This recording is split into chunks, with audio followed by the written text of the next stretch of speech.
പൊതുപ്രവർത്തനത്തിനിടയിൽ വീട്ടിൽ ലഭിക്കുന്ന സമയത്തെ ഫലപ്രദമായി ഉപയോഗിച്ച് കൃഷിയിൽ സജീവമാവുകയാണ് തൃക്കരിപ്പൂരിലെ CPM നേതാവ് TP ഉഷ.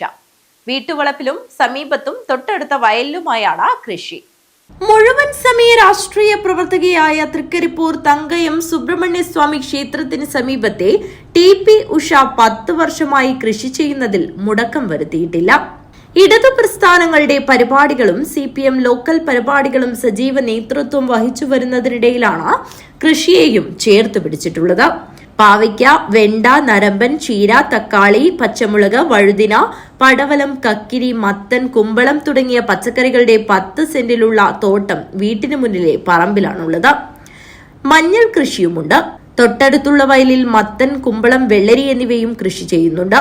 ചെറുപ്പകാലത്ത് കുടുംബാംഗങ്ങൾക്കൊപ്പം പച്ചക്കറി കൃഷി ചെയ്ത അനുഭവത്തിലാണ് 2016 വീട്ടിന് മുന്നിലുള്ള 10 സെന്റ് സ്ഥലത്ത് കൃഷി ആരംഭിച്ചത്.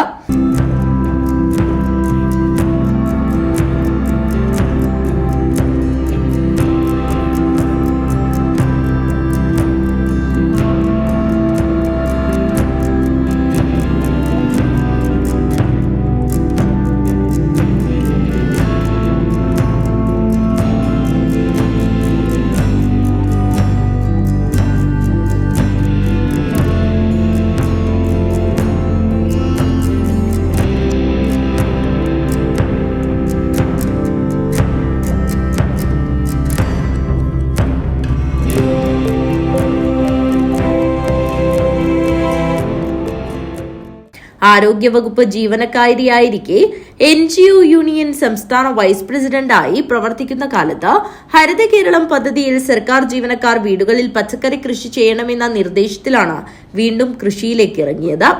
വലിയപറമ്പ് കുടുംബാരോഗ്യ കേന്ദ്രത്തിൽ ലേഡി ഹെൽത്ത് ഇൻസ്പെക്ടറായാണ് 2024 വിരമിച്ചത്. CPM Trikaripur town local committee സെക്രട്ടറിയായി 1.5 വർഷത്തിലധികം പ്രവർത്തിച്ചു വരുന്ന ഇവർ Janadhipathya Mahila association Trikaripur area committee അംഗം കൂടിയാണ്.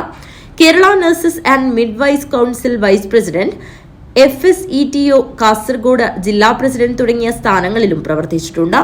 ദിവസവും രാവിലെ ലഭിക്കുന്ന 1 മണിക്കൂറാണ് കൃഷിയിടത്തിൽ വെള്ളം നനയ്ക്കാനും വളമിടാനും വിനിയോഗിക്കുന്നതെന്നും ഓരോ വർഷവും കൃഷി ചെയ്യുന്നതിനായി കൂടുതൽ ഏരിയ ഉപയോഗപ്പെടുത്തുന്നതായും ഉഷ പറയുന്നു. സഹകരണ വകുപ്പിൽ സീനിയർ ഓഡിറ്ററായിരുന്ന ഭർത്താവ് KK വിജയൻ കൃഷിയിൽ നല്ല പിന്തുണ നൽകുന്നുണ്ട്. മകൾ ആതിര തിരുവനന്തപുരം കെൽട്രോണിൽ സീനിയർ എഞ്ചിനീയറാണ്. ഈ വർഷത്തെ പച്ചക്കറി കൃഷിയുടെ വിളവെടുപ്പ് ഉദ്ഘാടനം തൃക്കരിപ്പൂർ കൃഷി ഓഫീസർ A. രജീന നിർവഹിച്ചു.